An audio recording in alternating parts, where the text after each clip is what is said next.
Bonjour, je m'appelle Alexandra Blachier, donc je viens de tester la méthode pour arrêter de fumer qui s'appelle Switch Good, qui m'a été proposée par David Buffo.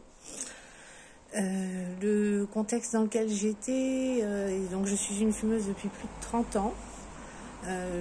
Au moment où j'ai démarré la méthode, j'étais dans une situation familiale calme avec un environnement non fumeur. Au niveau de ma situation professionnelle, bon, j'ai un poste à responsabilité, donc avec pas mal de stress, mais rien de plus que d'habitude. Et pour le coup, un environnement fumeur. Et j'éprouvais de plus en plus de difficultés à la pratique du sport, notamment au niveau du souffle. Donc ça rejoint donc les motivations pour lesquelles j'ai démarré cette méthode. C'était tout d'abord la santé, avec en premier chef la crainte qu'on m'annonce très bientôt une maladie.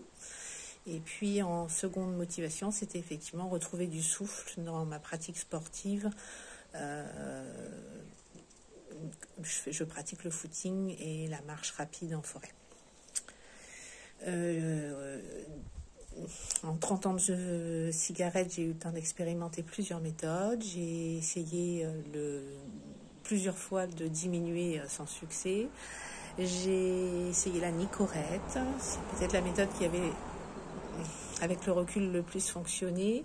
J'ai essayé le Champix et l'acupuncture, qui n'a eu aucun effet.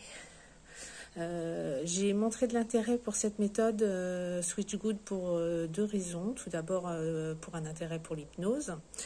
Ça me semblait intéressant de s'adresser à mon inconscient, puisque de façon consciente, je suis obligée de remarquer que je n'ai pas réussi.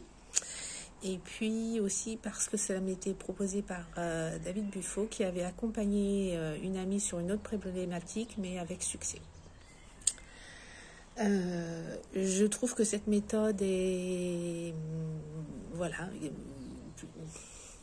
elle ne m'a pas fait un effet miraculeux négatif, c'est-à-dire que je trouve que c'est une tentative de ramener à la raison qui me semble tout à fait raisonnable et qui est valorisante quand ça fonctionne, j'imagine, mais en tout cas ça s'adresse à soi, donc en ça c'est assez valorisant, on fait appel à ses propres ressources. Qu'est-ce que m'a apporté cette méthode? C'est que malgré des a priori avec le distanciel, surtout en ces temps de crise sanitaire, j'ai trouvé ça très très réconfortant pour moi, qui avait déjà aussi essayé une séance d'hypnose, de me retrouver dans mon environnement personnel pour faire ces séances avec un casque de bonne qualité qui m'enveloppait vraiment, et j'ai pu, comme j'étais chez moi, me détendre comme il le fallait. Aujourd'hui, malgré tout cela, je suis obligée de dire que je n'ai pas réussi, que j'ai toujours l'idée dans la tête, que j'ai tendance à me dire que ce sera toujours demain, que ça sera la bonne, mais je n'arrive pas du tout à ne pas en fumer. J'ai fortement diminué, donc je reste dans cette dynamique de peu, à défaut de ne pas réussir à en fumer plus du tout. Et par contre, je dois reconnaître que c'est la première fois où j'ai l'impression d'être dans un cheminement et non pas une tentative, un échec, et puis tout repart comme avant.